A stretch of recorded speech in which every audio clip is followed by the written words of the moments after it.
It's the late 1400s. You just turned 14. At dawn, soldiers ripped you from your family's arms. Your mother's screams still echo in your ears. Now you march in a line of boys, some as young as 6, taken from their villages with no way back home. You are no longer a son, no longer free. You are property of the Ottoman Empire. And from this day forward, your life belongs to them. Make sure to hit that like and subscribe button so you never miss any new videos. The Ottoman Empire lasted for more than 6 centuries. It stretched across 3 continents and ruled millions of people. Its palaces gleamed with marble, its mosques rose high into the sky, and its armies were feared across the world. We remember its golden domes, its powerful sultans, and its unmatched influence. But behind those walls of splendor lay something far different. A machine of control, a machine of silence. A system built not only on war and conquest, but on the lives of children, taken from their families and stripped of everything they were. This was not a hidden crime. It was organized. It was documented. It was written down in the empire's own records. And it shaped entire generations. Every few years, the Ottoman state carried out a practice known as the Devshirme, also called the child levy, or the blood tax. These boys weren't taken from enemy lands in open war. By this time, much of the Balkans was already under Ottoman control. The people living there were Christian, Orthodox, Catholic, and others, now ruled by a Muslim empire. The Devshirme wasn't random violence. It was a system designed to weaken Christian communities, erase their identity, and turn their children into loyal servants of the Sultan. Soldiers and officials marched through the Christian villages of the Balkans, carrying with them lists of households. These were not random raids. They knew exactly which families had children, how old they were, and even which villages had already been forced to give up their sons. This was not chance.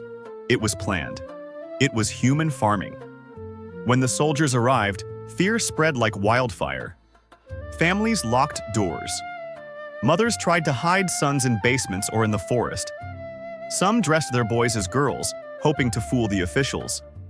Others scarred their children on purpose, believing a broken arm or a scarred face might save them.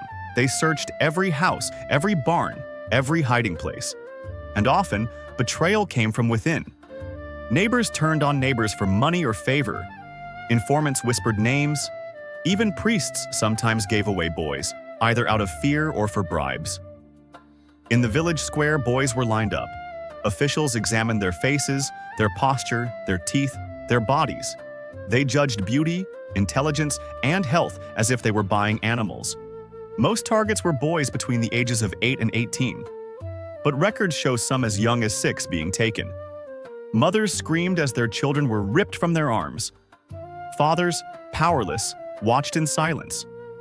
Those who resisted risked brutal punishment. Some parents were beaten. Others were executed on the spot, their deaths a warning to everyone else. The boys began the long march into captivity. The journey itself was brutal. They walked for days, sometimes weeks, with little food or water. The youngest stumbled, carried along by the older ones. Some collapsed on the roadside and never rose again. Their bodies were left behind, unmarked, unremembered. At night, the camps were filled with silence. Some children cried softly, others whispered prayers they no longer believed would be answered. Some swore they would escape, though most knew there was no way home. Finally, they reached Constantinople, the empire's glittering capital. To a child, it was overwhelming. Great walls stretching into the sky, domes gleaming with gold, minarets piercing the clouds. Streets crowded with traders, merchants, and strangers speaking a dozen languages. But for the boys, this was not wonder. This was the end of who they had been. The strongest and smartest were sent into training for the Janissaries, the empire's elite military corps. On the surface, it looked like honor. The Janissaries were feared across Europe. They marched with discipline, carried the best weapons, and stood as the Sultan's personal guard. But they were not free men. They were slaves of the state. They could not marry. They could not raise families. Their only loyalty was to the Sultan. Their lives were stripped of choice, shaped only by commands. Training was harsh. days filled with drilling, weapon practice, and endless obedience. A Janissary's life was not his own. And while many rose to power, none could truly escape the chains of service. Other boys, those judged too delicate, too beautiful, or too young for war, were taken to the palaces. Their lives became darker still. They were trained as servants inside the Sultan's household. Their education was strict, detailed, and cruel. They were taught music, dancing, bathing rituals, and refined conversation. They were taught how to walk with grace, how to bow, how to smile at their masters. But the core lesson was always the same: obedience. Older boys, already broken by years in the system, acted as instructors. They taught the new children how to obey, how to hide fear, how to survive. They repeated the cycle of pain they had once endured themselves. For many, training was torment. Those who resisted were beaten. Others were starved until they gave in. Those who obeyed were rewarded with food, clothing, or small privileges. Survival became a trade, submission in exchange for safety. Not all survived. Ottoman records coldly mention children who died during training. Their deaths were noted like numbers on a ledger. No names, no mourning. Just losses to be replaced in the next round of levies. Those who lived long enough were placed into service. Some became soldiers, others became attendants. Many were given to governors, generals, or wealthy merchants. Entire markets existed where boys were sold. Ledgers recorded their age, appearance, and price. A 10-year-old might be worth months of wages. A boy considered exceptionally beautiful might sell for more than an entire household of common slaves. And as they grew older, their worth declined. Once they passed adolescence, many were discarded. Some were sold cheaply, others were sent to brothels.